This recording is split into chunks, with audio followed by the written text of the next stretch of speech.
السلام عليكم ورحمة الله وبركاته. أخياري كسو دوادا مدشاني عينت شوي عتي ميديا فضلا هدي أنا لجوكتنا سيشر جريو سيسا ماركتا أوقي أصحابتنا وكلا جارسية هدي كلا نقص بيرا سيدك دجا هانو كورمرنا عيدا كي ماركتا كم مغنوايها هنبا دل كريتيريو لوسو توبري وحن أجناي مركان ماركتا وحير بريف عدانا كبحنه وحن أجناي عيدا كا مركي هوري إن لو قرأ إن لجين دونه دل كقدر لوسو توبري دونه shaqadoodu markay la tababara kadibna ay shaqadooda ahaan doonto inay waardiyeeyaan ama ay maaragtaa ay ka noqon doonaan shaqaale isla qadar oo maaragtaa koobka adduunka ee 22 sanadka soo socda ay maaragtaa ay howlwadeennadiisa ay ka mid noqon doonaan hase ahaatee waxa tii la geeyay Eritrea tababar culusna la siiyey tababar kala duwan hadday tahay maaragtaa isla askarigii ayaa dhowr nooc loo tababaray hadday infantry tahay hadday maaragtaa taangiye hubka culus ay tahay haddii ay tahay maaragtaa qaarkood maaragtaa habaysa badnaanine ciidamada cirka loo tababaray ciidankaas saas tababarkaas wanaagsan ee adag ee muddada dheer socday ee soo qaatay ayaa maaragtaa waxay ku soo wajahanyihiin leeyahay magaalada Muqdisho iyo maaragtaa dalka Soomaaliya hase ahaatee intaan u gelin maaragtaa soo laabashadooda aan iyadana naftirkeeda su'aal iska weydiino waxaan ognahay ciidanka halka loo qaaday in muddaaba in waaridkood qayb kamid ah ay ku banaan baxayeen magaalada Muqdisho waa qodobka labaad midowga mucaaradka oo markii hore yiri ciidanka waxa laga howlgeliyay ama waxay ku jireen dagaalkii Tigreega oo Abiy Ahmed la galay oo Itoobiya ka socday waqooyiga maaragtay Itoobiya ayay qayb ka yihiin halka ay ku baaba'een haddaba sidee maaragtaa ciidankii shalay ay mucaaradku sheegeen inay baaba'een sidee maanta ay ku imaanayaan sidaas la mid ah mucaaradkii ayaa waxay shalay iyo dorad iyo maantaba soo qorayaan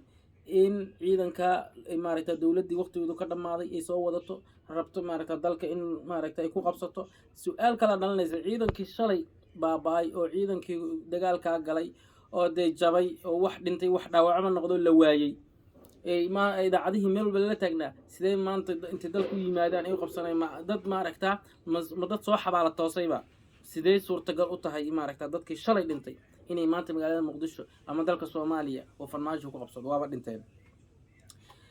hadalka iyo maaragtaa kelmadaas isdhaafsan midowga musharaxiinta ayaa looga fadhiyaa inay iswaafajiyaan ciidanka shalay ay ku sheegeen inay halka ku baaba'een oo ku basbeeleen wax dhintay wax dhaawacma ay yahaayeen iyo maanta ay yiraahdaan ciidankii waa soo socdaa farmaajo dhul ku qabsan doona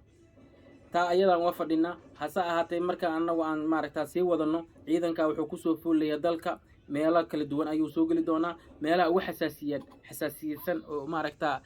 danjarka ah ee ciidanka la geyn doono waxaa kamid ah ciidanka horta inta ugu badan way soo lugeyn doonaan dhulkay soo mari doonaan dhulka laga qabta canfarta ee hadda Tigreega laga riixay ayay soo mari doonaan wadada xariirta loo yaqaano oo maaragtaa Itoobiya laga qoodiyo Djibouti ka soo baxda wadadaas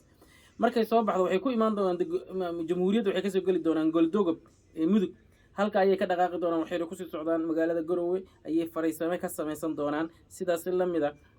waxa la rajeynayaa qaybo kamid ah inay ka soo galaan dhanka kale iyo doolow iyo dhanka gada inay ka soo galaan ay ku dhaqaaqaan dhanka ilaa ay bu'aala ay socdaan maaragtaa ay qabtaan xarunta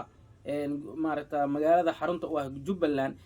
sidaan ognahay hadeertan Kismaayo ilaa waxay u tahay magaalo madax ku meel gaar inay halka qabtaan halkaana lagu dhiso maaragtaa maamul loo dhan yahay Jubbaland meelaha ugu xasaasiyan oo ciidankaas loo wado oo maaragtaa dawladdu ay u wado waa meelahaas iyadoo maaragtaa haduu alla ku rooyahay ciidamadaas in badan la isku dayo in la siyaasadeeyo shalan la siyaasadeynayay oo la lahaa maaragtaa way maqan yihiin oo way baaba'een oo Itoobiya la galiyay maanta la leeyahay farmaajo dalku qabsanaya asxaabay inta ayaan ku soo gabagabeynaa fadlan hadaan nala joogtayna sii share gareeya hadii kala nagu soo biira wassalaamu calaykum waraxmatullaahi wabarakaatuh